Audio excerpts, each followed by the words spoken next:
Good morning, Antique and Garden Showcase friends. Today's video may look like it has two introductions, and I just wanted to hop on here a minute and kind of give you a rundown of what this video is about.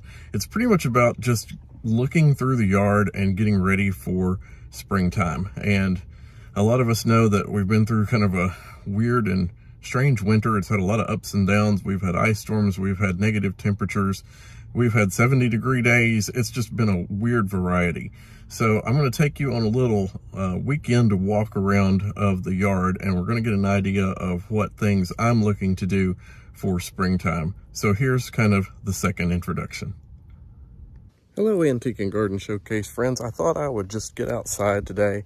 It's about 50 degrees and look around and see what's going on with the flowers and things that are starting to come up a little bit. I've got some daffodil growth and things out here, and just see what's happened with the winter, what kind of damage we got going on, what we're going to have to clean up, what kind of messes are out here in the yard waiting for us for spring. So let's just take a little tour around right now. Well, over here in the driveway island, I have one lone daffodil that's struggled to try to come out early. Of course, with the ice storm the other night, a mild little one, it didn't really materialize much there, but you see that clump's kind of gotten burned a little bit on the leaves, which is normal this time of year. They are starting to come out. I see many different ones showing up around here, and they'll take their time coming out.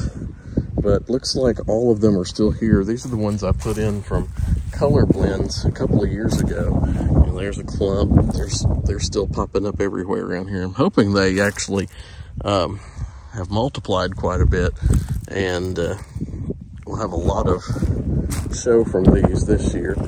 And I just leave the pots for the cannas in there, and then each year I kind of fill in with a little bit of dirt if it sinks or whatever, and remulch. But that's the driveway island right now. It's just kind of barren winter space. And you can see now the reason. Back last year I was trying to get rid of the zoysia grass. This is the reason why. So this year I've got to make extra efforts. A lot of stuff stopped me from doing this last year, and this whole side of the yard, all these brown patches, everything up through here is all that stuff, and it's got to come out. I can't stand looking at that much longer. So let's look at the backyard, and I'll show you a similar situation there. Going over the hill by the hillside garden, just kind of looking. I got a little mulch sliding off there. I've got more. I worked on this hillside some last year, but I've still got some zoysia hanging around. I tried to reseed, but for some reason last year reseeding was really bad. That was a whole spot right there.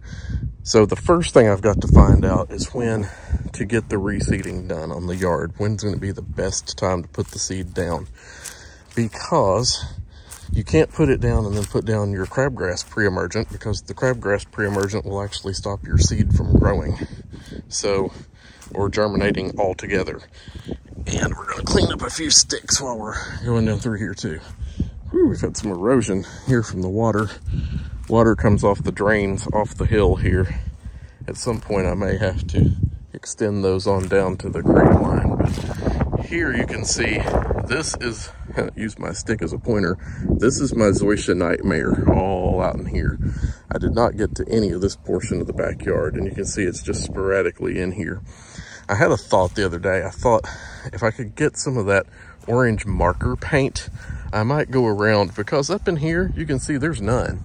I've worked all up in this area, and I've gotten it back to about the dog statue there. So it's just down in here, and I really don't need to kill all of it out, because I don't want to cause it to erode. Because like right in this area, it's all green. There's nothing there, but there's little spots within it. So I thought if I got some of that orange marking paint and just went around where the worst spots were and tried to get those out first and then reseed those areas in the spring, maybe that would be the right way to handle this situation. So that's one of the biggest things I'm up against this year, is this zoysia problem, because I'm tired of this. I'm tired of it looking like this. My front yard does not look that way. So let's move on to next, and well, we're down here. We'll say hello to a friendly cow. Maybe she's looking at us like, why are you there? Who are you? So along this portion of the fence row, we brought a bunch of the buttercups from the farm that we left. I see those starting to peek ground there. Some right here. She thinks I'm talking to her.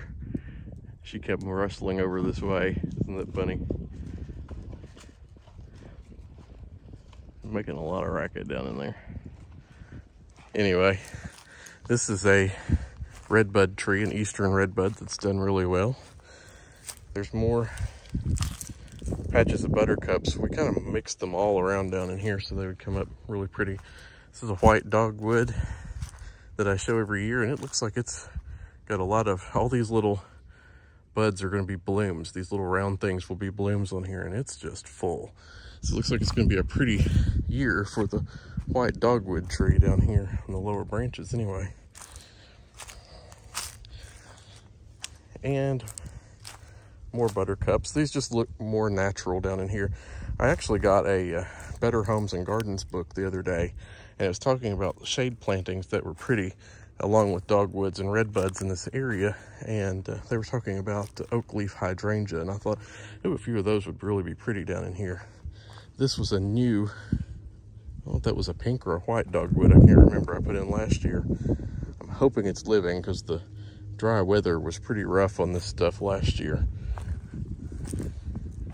Then up through here, I'm gonna get a lot of leaves cleaned up. More buttercups, they're gonna be blooming in no time. Look at those.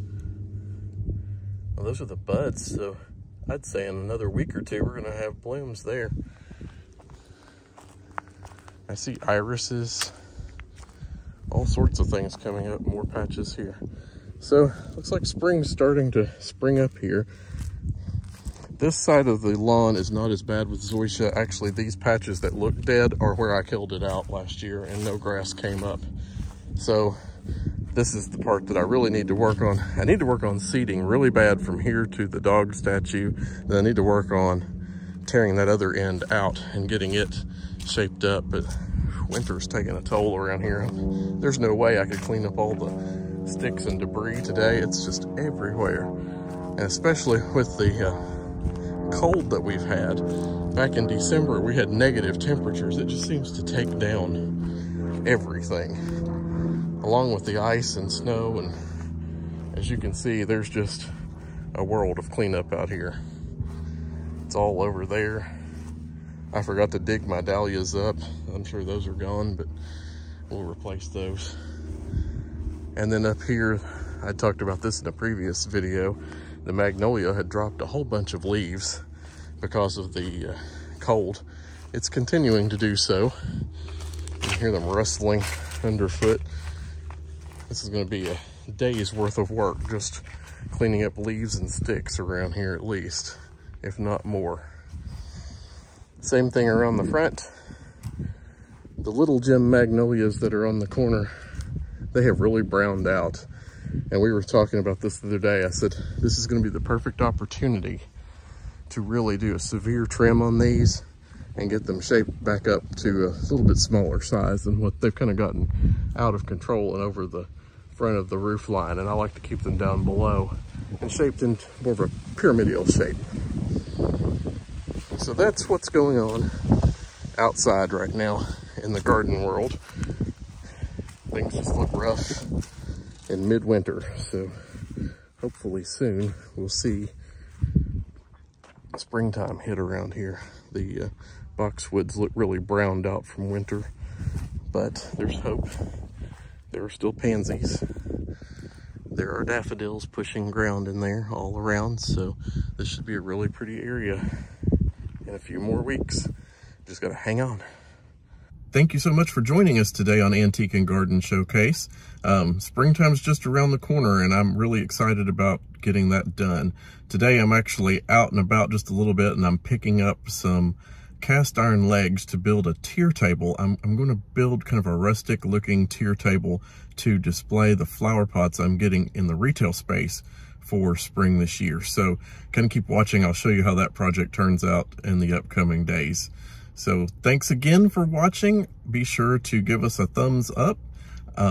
subscribe to the channel if you haven't already, and hit the bell for notifications. My typical release days are Wednesday morning and Saturday morning at 7 a.m. Eastern time, and I'm also adding in some videos throughout the week as I get new product in retail. Have a great week. We'll see you soon. Bye.